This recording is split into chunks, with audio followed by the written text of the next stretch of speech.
Ay, standby lang siya, Lik.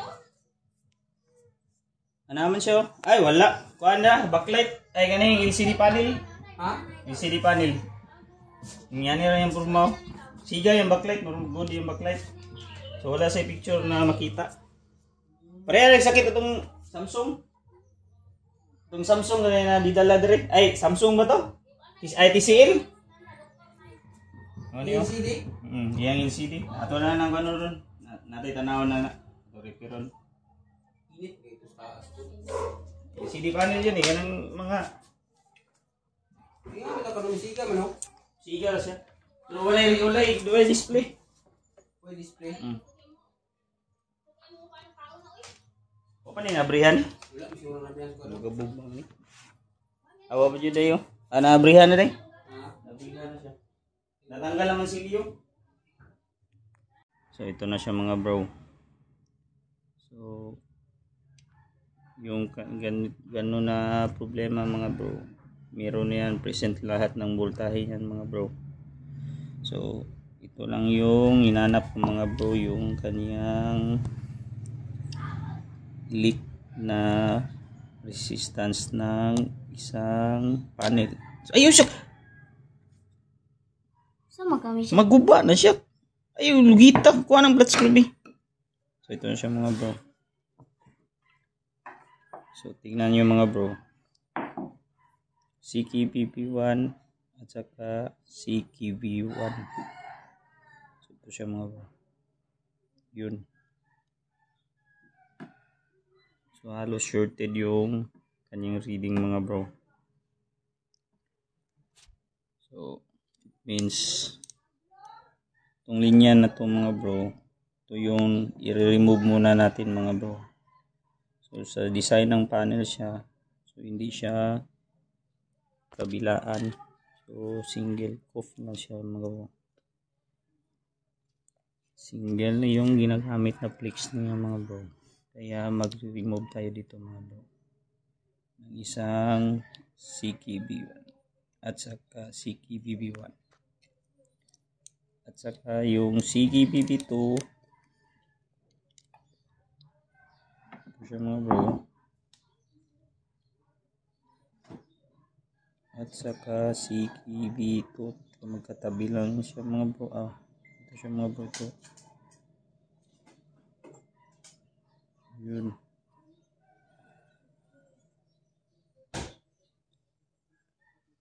So yung linya niya mga bro, wala naman siya nakita na leak. Yung CKBB4 siya mga bro, at CKBB4 ito siya mga bro.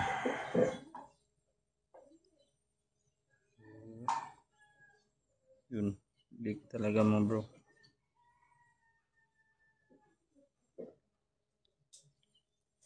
Ito yung reading niya mga bro.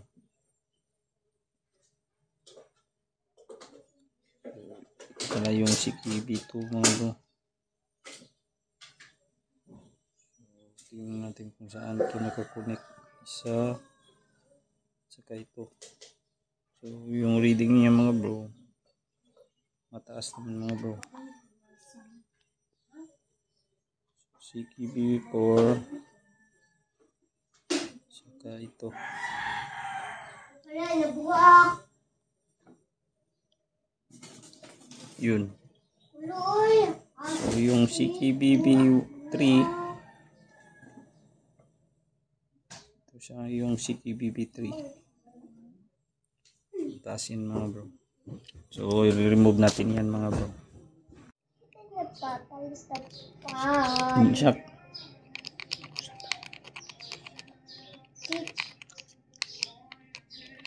So yung ikakat na yan, ikakat natin mga bro, yung kanyang mga CKB lines. So una, ito yung CKBB1. Tarong nga, hindi makita. Hanap na itong mata.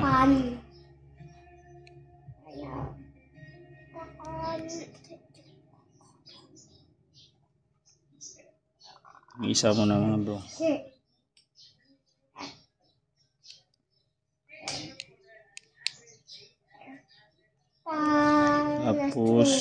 yung kaniyang partner. Cellphone ako ba dala diri?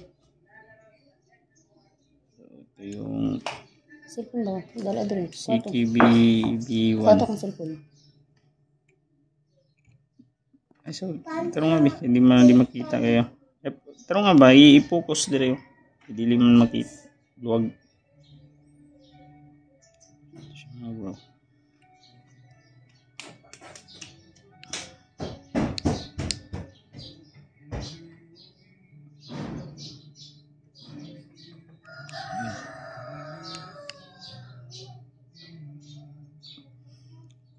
So isa-isahin muna natin mga bro. Hanapin natin yung problema. Yun. So update tayo mga bro. Ito yung ginating ko mga bro ng mga lines mga bro.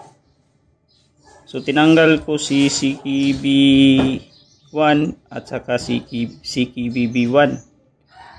Pinutol ko mga bro.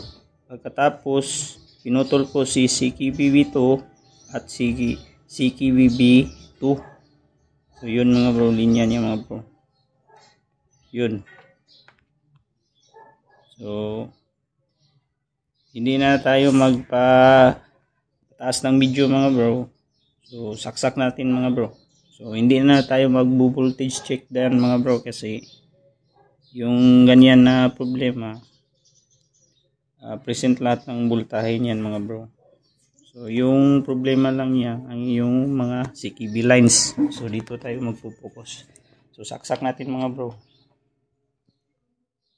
Ito siya mga bro. Sana mag-display siya. Bay! Paliw gunit bay. Bay! So switch natin mga bro. Yun. Milaw na siya mga bro. Oh, balik ko bay. Ano ko kay maglisod ko Garza. Arsa. Malasar siya Arsa. Yun. Lumabas na yung kanyang display. Yun. So wala siyang mga kahit anong mga lines.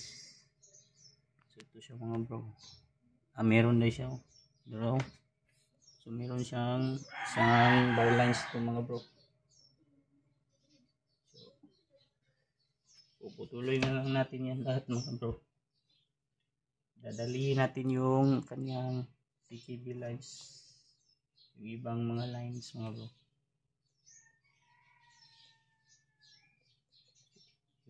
Yun mga bro. Yun, meron siyang lines dito mga bro. Yun. So puputuloy natin yung CKBB1 hanggang CKBB. Tuloy natin ang CKBB1 hanggang CKBB4. So, yun. Dito tayo magputol lahat mga bro. Putulin natin yan ng mga linya niyan. So, balik na ako for updating mga bro. So, ito update mga bro. So, lahat ng mga CKB lines pinutol ko na lang mga bro. Ang unang pinutol ko mga CKBB1 o CKBB1. Pagkatapos yung CKBB2 at saka CKB2. So nagka-display siya mga bro kaso na meron siyang lines. So karoon na siya ng lines. So low battery na pala ito mga bro. At saka ngayon pinutol ko na lang ulit yung CKBB4 o CKB4, CKB3, CKBB3. So, pinutol ko lahat mga clock signal dito na side mga bro. So, ito siya mga bro. So, ito yung display niya mga bro. So, meron siyang linya dati mga bro. Ngayon, lego ko be. Be. Be, palihog ko ba? Maglisod ko Garza. Ako rin isa. Gunit. So, yun. So yung may linya dito, may guhit dito mga bro, nawala na siya mga bro. So ito, bumalik na siya sa dati niya mga bro. So, naging normal na yung kanyang display. So for final test mamaya tayo mga bro. Isasarado natin yan mga bro. So ito na siya mga bro. Isa oras at kalahati mga bro. Yung pag-observe ko mga bro.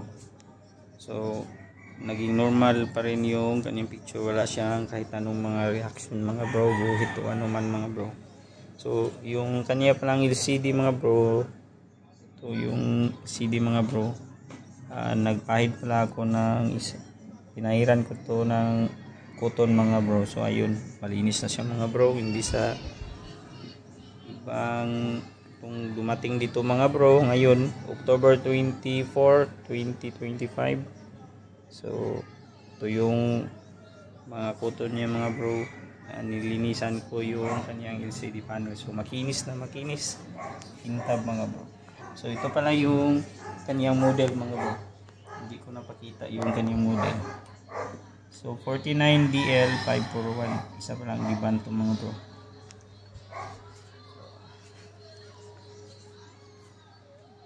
So okay na siya mga bro. So dito na magtapos mga bro. Pwede na ito magamit ni customer. Praise God.